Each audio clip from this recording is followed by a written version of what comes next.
Part 1. The rancher had faced droughts that cracked the earth like old bones, winters that buried fences and hope alike, and nights so quiet they rang in his ears, but nothing had prepared him for the sound of a newborn crying in the dark. The baby's wail cut through the cabin, sharp and desperate, bouncing off the rough-hewn walls like a question he didn't know how to answer. He stood there helpless, a broad-shouldered man with calloused hands, staring down at the tiny face red with hunger and fear. He had tried everything he could think of. He warmed water, mashed what little food he had, even whispered nonsense words his mother used to say before she died, hoping the sound alone might soothe the child. Nothing worked. The last tin of milk sat empty on the table, its lid bent back like an accusation. He hadn't planned for this, hadn't planned for the baby at all. The child had been left on his porch 2 nights earlier, wrapped in a thin blanket, a note pinned with shaking hands, "Please. I can't." No name, no explanation, just a life suddenly placed in his care. Outside, the wind dragged across the plains, carrying dust and the smell of cattle.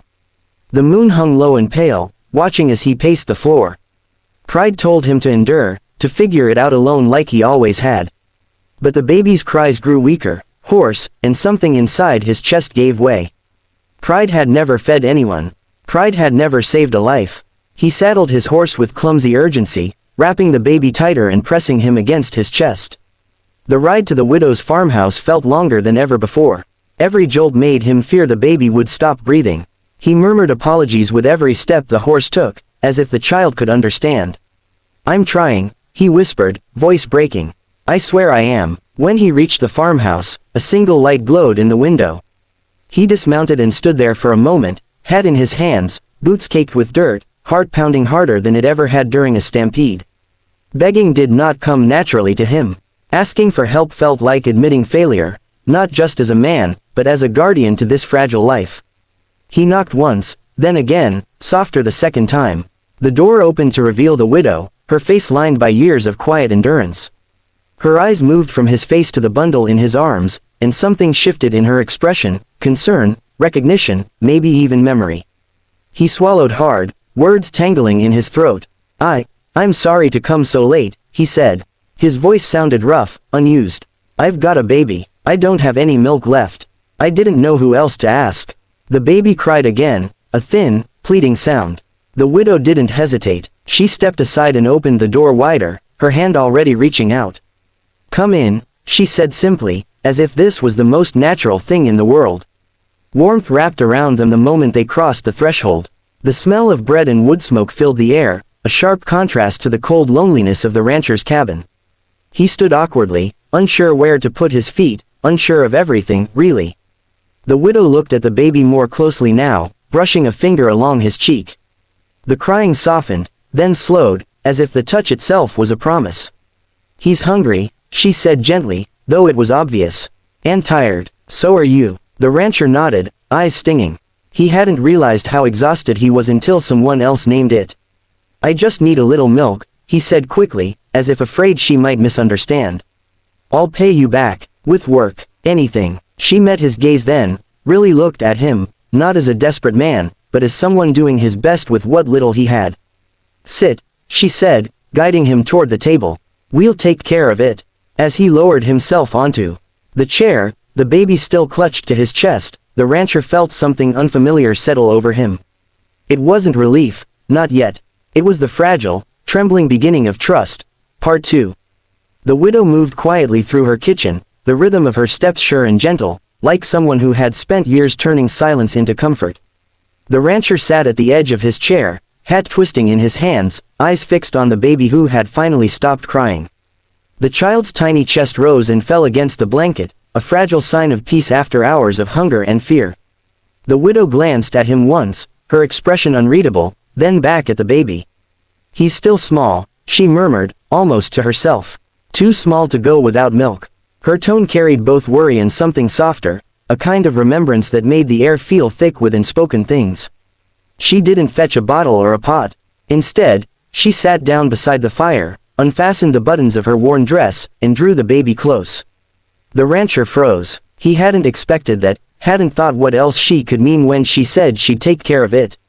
He looked away quickly, jaw tightening, the rough skin of his hands rasping against his hat brim.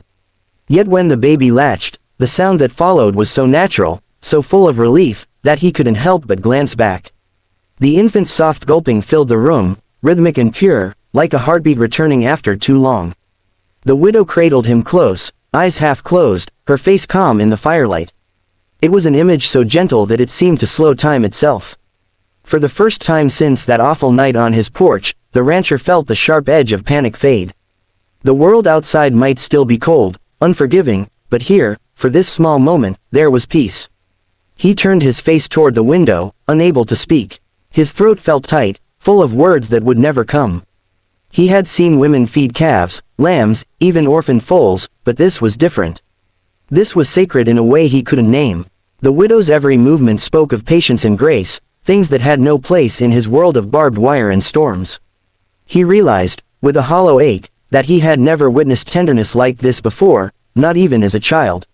When the baby finally drifted into sleep, the widow lifted him against her shoulder, humming low and tuneless, her voice so soft it barely carried.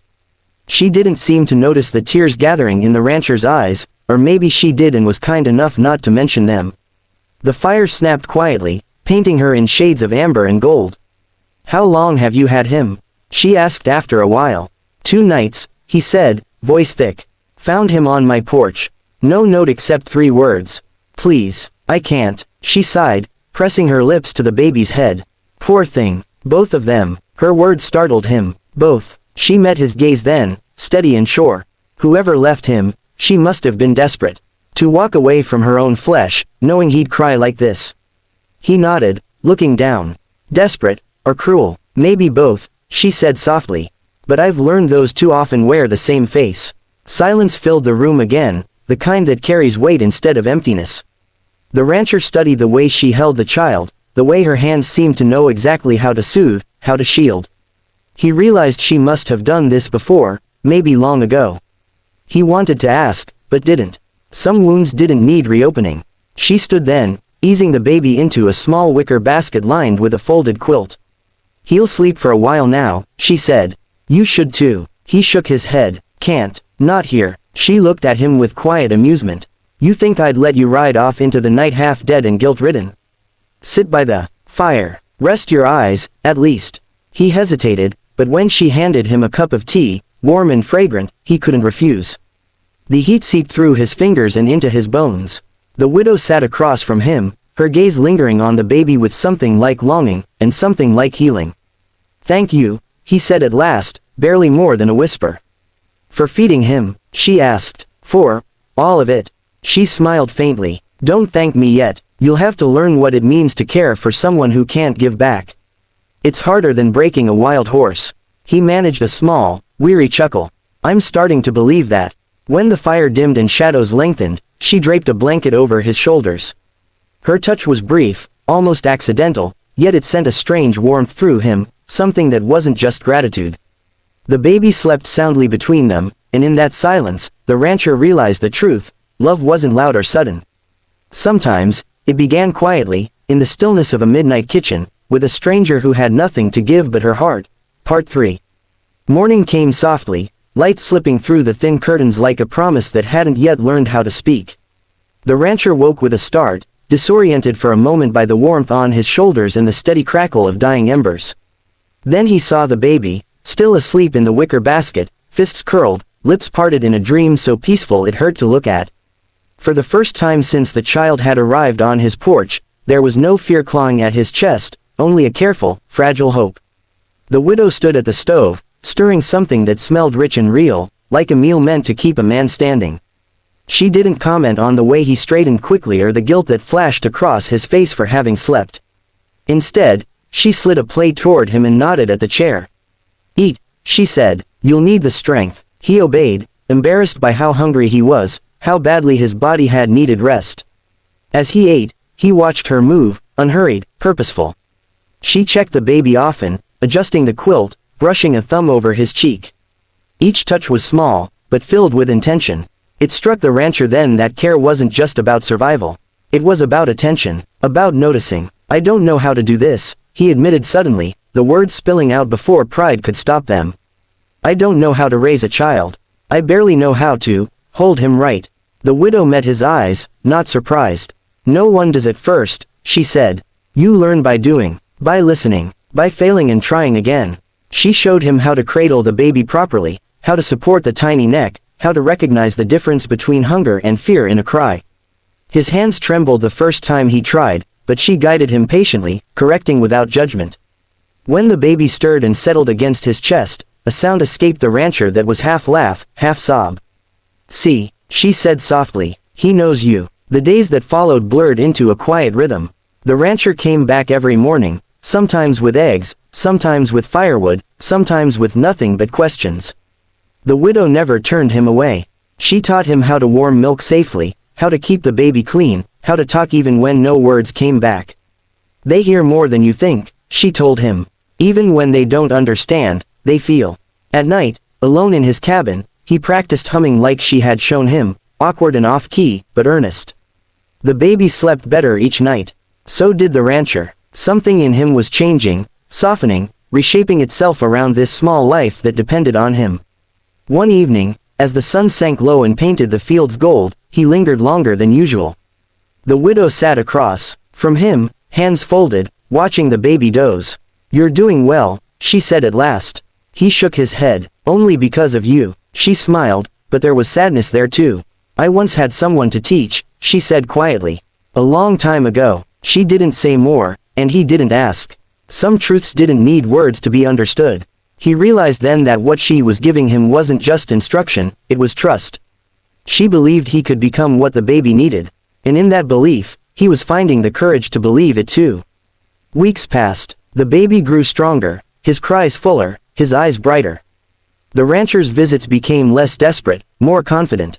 Still, he came, not for milk anymore, but for the calm that lived in her home, for the steady reassurance that he wasn't alone in this impossible task. One afternoon, as he prepared to leave, she stopped him at the door. You don't have to keep coming, she said gently. You know that. He nodded. I know. Then, after a pause, he added, but I want to. She looked at him for a long moment, then reached out and squeezed his arm. Then come, she said. Families aren't always born the way we expect. As he rode back toward the ranch, the baby asleep against his chest, the plains stretched wide and endless before him, but they no longer felt empty. Love, he was learning, wasn't something you waited to deserve. It was something you chose, again and again, in small acts of care. And in choosing it, he had found not just how to raise a child, but how to finally let himself be whole.